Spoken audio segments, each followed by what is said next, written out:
శివుడి పుట్టుక ఎలా జరిగిందో మీకు తెలుసా? పురాణాల ప్రకారం శివుడు జనన మరణాలకు అతీతుడు, కాలాతీతుడు, అనగా కాలమునకు వశము కానివాడు. అందుకే సదాశివుడు అంటారు. అంతయు శివుడే, అందుకే అందరు దేవతలు శివారాధకులే.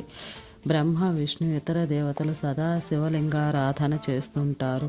పరమశివుడు అనగా అంతటా ఉండేవాడు. శివుడు ఎంతవరకు విస్తరించాడో కనుగొనడం అసంభవం. అది బ్రహ్మ విష్ణువులకు కూడా అసంభవము. అందుకే పరమశివుడు అంటారు. మరొక ఇతిహాసంలో బ్రహ్మ విష్ణు మహేశ్వరులకు త్రిమూర్తులకు జన్మనిచ్చింది ఆది పరాశక్తియగు రాజరాజేశ్వరి దేవి. అప్పుడు రాజరాజేశ్వరి దేవికి 3 నేత్రములు ఉన్నవి. తనను ఆ ముగ్గురిలో ఎవరో ఒకరు వివాహం ఆడవలసిందిగా కోరింది. మొదట ముగ్గురు నిరాకరించారు. ఆమె చెప్పిన పిమ్మట శివుడు ఆమెను వివాహం ఆడేందుకు అంగీకరించి ఒక షరతు పెట్టాడు. అది తనను వివాహం అనంతరం 3వ నేత్రం శివునికి ఇవ్వాలి.